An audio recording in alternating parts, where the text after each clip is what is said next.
Hey everyone, this is Thyworm with some initial thought on Bethesda's latest masterpiece, or is it? We're continuing the Fallout 76 First Impression series with the next topic, questing and progression. After the last video, which was more on the negative side maybe, this one will be much more positive, because I really enjoyed the questing and progression, and I found basically just one major issue. Let's start with progression. It all starts with you waking up from Vault 76 and going into the big open world of Appalachia. There you'll discover the main storyline of this game. Also check out my first video in this series for more info. Basically though, you are chasing the Overseer who is trying to stop more nukes from being fired from certain nuclear missile silos which can be found in the area. The main story incorporates storytelling and tutorial in an awesome fashion. You're learning more and more about the history of West Virginia and its citizens through holotapes and terminals, while you're learning the game. You'll collect food, cook it, build camps, houses, do some crafting, etc. All of this is explained in a steady pace while you're adventuring and making your way through the quests.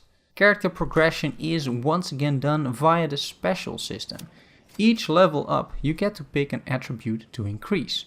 Contrary to previous games, you start out with every stat at 1, and by leveling up you can develop a certain style of play by, for example, putting a lot of points in strength and endurance, allowing you to hit hard with melee weapons and carry a lot of stuff, or take perception and agility, take the sneaky route, gunning your enemies down from afar. A new addition to the game is the perk system, which is done by equipping perk cards. In previous games, perk choices were final when chosen after leveling up, but here you're choosing perk cards, which you can then equip. Every time you level up, you get to choose a perk card for any attribute you desire. However, you can only equip as many perk cards as you have points in the corresponding attribute. So if I have 3 strength, I can equip 3 level 1 strength perk cards. You can level up perk cards by combining them.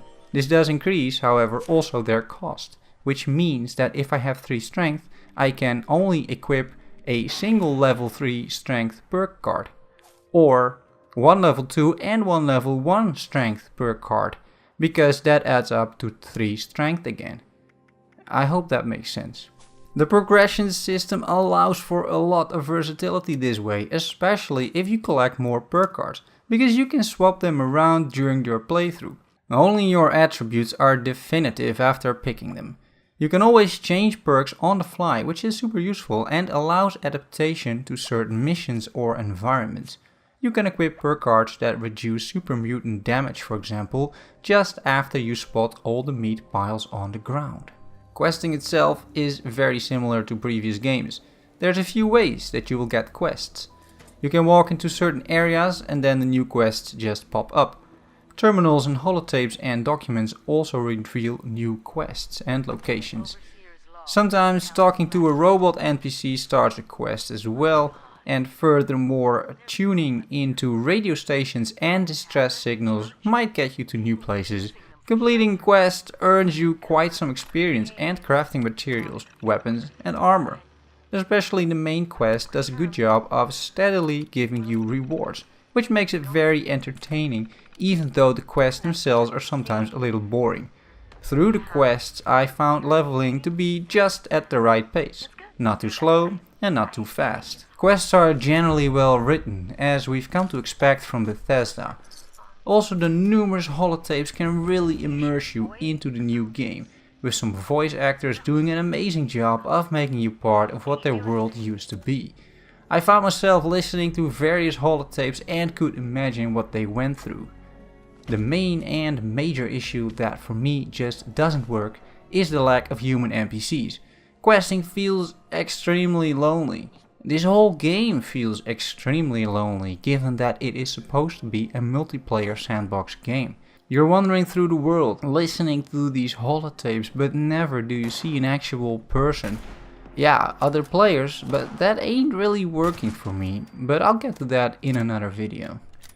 It's just a shame that the flow of quests and missions is never really interrupted by a funny NPC, or shopping in a settlement, or joining a faction with humans, or talking to your followers, or something like that.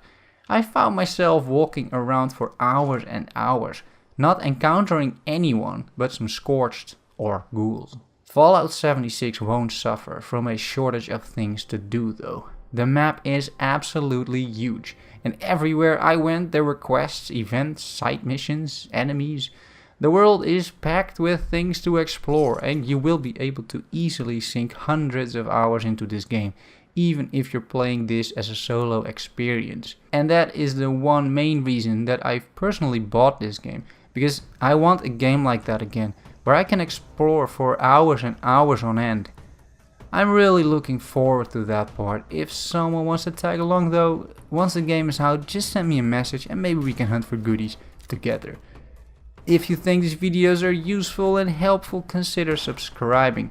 Ask your questions in the comments, I'm happy to respond to them, and I will see you in the next episode of my first impressions for Fallout 76. The one will be about multiplayer and public events. Thanks for watching, bye bye.